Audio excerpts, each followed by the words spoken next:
The fact that one community gets the opportunity to have frequent fire inspections and other communities are looked over is just absolutely wrong. That was State Senator Lester Jackson last year, upset and ready to fix the problem. But after repeatedly asking for status updates, News 3 has learned that up until a few weeks ago, nothing had been done. Inside Savannah's limits, inspections are handled by city fire marshals. But the 22 Chatham County schools outside the Savannah city limit still aren't getting regular fire inspections by state fire marshals. Take Groves High School, for instance. The last inspection on file for Groves is 5 years ago, 2009.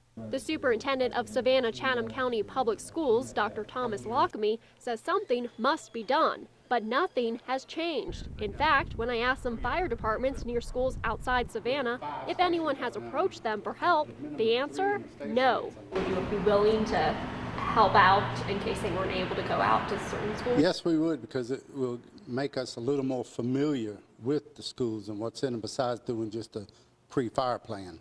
So why not ask? Dr. Lockamy claims state legislation must come first. It requires some statutes that require, various municipalities, and so in a county that has several different cities, you really need an opportunity from the state to say it's okay to work to make that happen. Something has to happen. The State Fire Marshal's office simply isn't equipped. It has only 14 fire marshals responsible for 2,600 public and private schools in Georgia, as well as other buildings. It looks like if we want change, local control is our best bet. Recently, Senator Jackson began meeting with the city, county, and superintendent. They say one fire marshal can probably cover 30 schools within a course of a year. And we don't have quite 30 schools that need to be inspected. So that might be the salary of a part-time fire marshal. And the Savannah Professional Firefighters Association might prove to be an attractive option.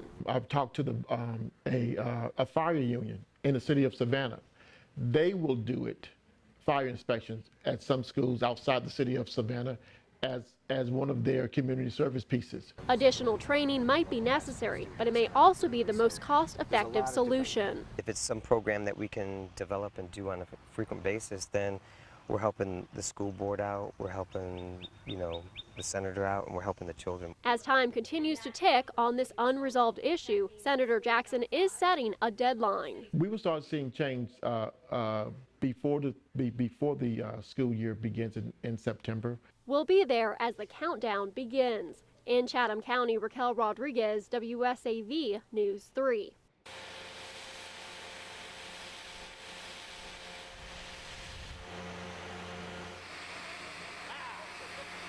There's nothing like starting off a new adventure on the right foot.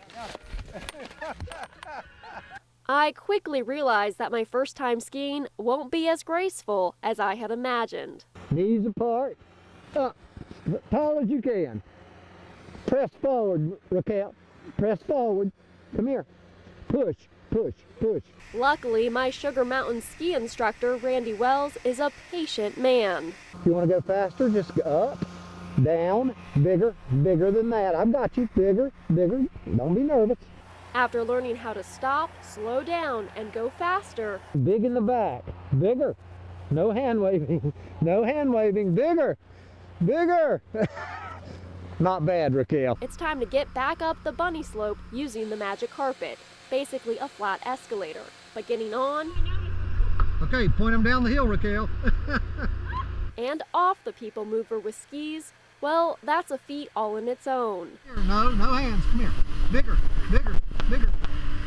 It takes me more than a few tries to stick the landing. Nice, you did it. Good job. After being able to semi-ski down the bunny slope, my ski instructor throws me another curveball, the ski poles. Look at me, don't look down there. After trying to remember not to look down, adjusting speeds, and having flashbacks of crashes, Wells gives the best piece of advice. Skiing is such a strange thing. If you think about what's happening, you can't do it. But if you don't think, your body knows what to do. That's when I start getting some successful runs in, but realize I'm nowhere close to an Olympian. When Olympic skiers go downhill, they're averaging about 60 miles per hour. Right now, I'm only going about 2 to 5 miles per hour. Diane, so far, keeping her position well. Someone who understands that wild ride is Olympian Diane Roth. During a special ski clinic, the Olympian helped others on Sugar Mountain get better. I think when I was about 10 years old, I realized that the sport was really fun and I was much better at it than any of us anticipated. And when I was 12, I started to ski against college-level athletes. Roth won a gold medal in the 1994 Games. I realized that for a day, I was the best in the world. That's not a feeling I experienced. So if you were an Olympic judge and you had to give me a score today, what would you give me? I'd give you a P for potential. I like that. A lot better than a 0. Wells has been skiing since he was 22 years old and has conquered many black diamonds. I don't think there's any better thrill. You can go just as fast as your fear will take you. And my fear kept me on the bunny slope. On Sugar Mountain, Raquel Rodriguez, WSAV News 3.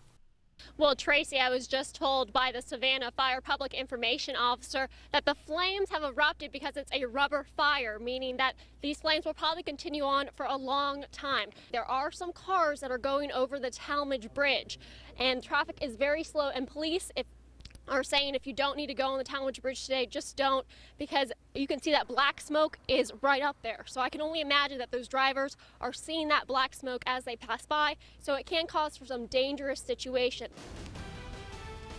For us, well, it's raining right now, but all of this ice is just forming on these plants and trees. Just take a look at this branch right next to me. It is covered with icicles. Coffee Sullivan made sure to get comfortable. The mom started setting up camp at 45th and Reynolds Street as her daughter's bus pulled out of Garrison K8 at 3 p.m. And now I wait. And wait, she did. Sullivan's bus stop is the 15th stop out of 29. I'm waiting for you on the corner. More than an hour goes by without any sightings, and then... Could it be?